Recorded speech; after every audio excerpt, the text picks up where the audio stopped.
actually play the Aquad.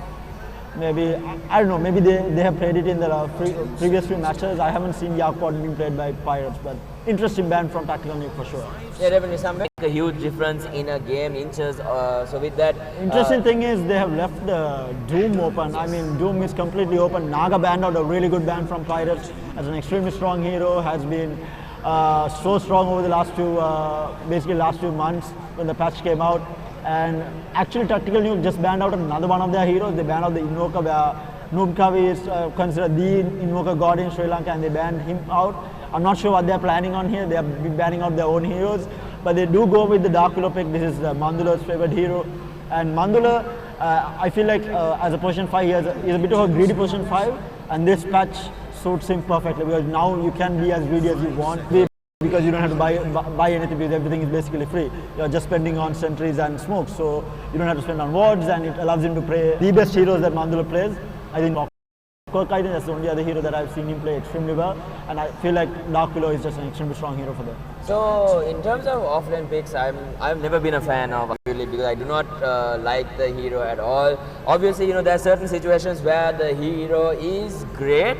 But it's very situational. But in terms of what he brings to the table, he's just kind of this beefy. If he has a good lane, he can be like this very beefy, strong frontliner that does a decent amount of damage if he can get a few kills, because he does get that permanent damage stack. But with that, so you can see immediately picking up Ursa, which means his Underlord, he's going to have a very, very difficult time in his lane. So unless he has someone very aggressive or someone who can at least control this Ursa and stop him from getting on top of the Underlord, he's going to have quite the difficult time, because overpower with the mobility coming in from the Ursa is going to do so much damage, going to start chunking him down. So they need a trade-off support. I think the NA Pirates need someone who can go head-to-head with either the Dark Willow or the Rubik, because both these heroes are extremely good at trading. Especially the Rubik with his Fate Bolt is so good at trading in the early stages. And right now, NA Pirates, Winter Wyvern is okay, it's not the best, and I feel like Winter Wyvern is going to be in the safe lane protecting whoever they carry that they pick up. And they go with the Viper. Again, I'm not sure how they are going to lane this. This might be a Kunkka support, in which case they are going to be having a really bad lane in the off lane, because it's going to be Underlord Kunkka, which is extremely bad. Both melee, both heroes don't have decent capability of trading. Basically, they don't have any capability of trading at all. I'm assuming this is a mid Viper unless they decide to put the Viper safe lane. Even the Viper off lane against the Ursa might work out, because it takes away the overpower. Fury, to be honest, but I'm a bit confused on what NA Pirates are doing with their draft.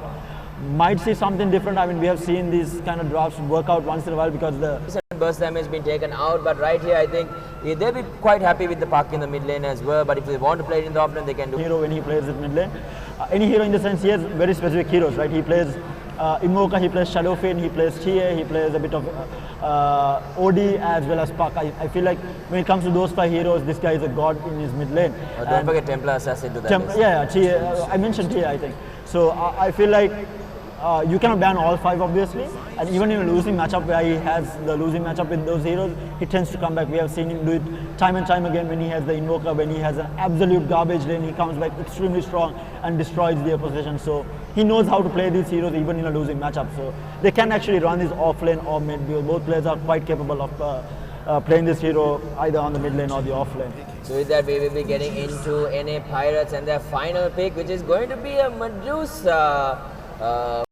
Confusing, so I'm assuming it's a support Kunkka right now? Yeah, it's probably a support Kunkka, but even then this lineup looks very, very, very greedy. Will most probably go towards the side of Tactical Nuke, because their picks really don't have too much synergy. But in the case where you see Tactical Nuke, there are so many disables. They have Dreamcore. They might have wanted to go with a Lina or something, just because you have some sort of a burst. Right now they are not bursting anyone right now, and it's going to be a very dragged on fight, and dragged on fights are going to be really good for Tactical Nuke.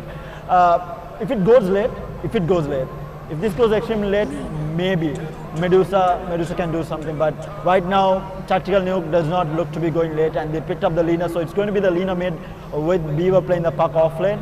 I mean, this Tactical Nuke draft looks extremely, but it's not that great, because you have the Rubik who is going to be matched up with it, and then you have a Puck who is going to be able to trade off with the Illusionary Orb, and who can all dodge the Splinter Blast from Winter Wyvern. So yeah, I feel like this is going to be a really tough laning stage for Pirates.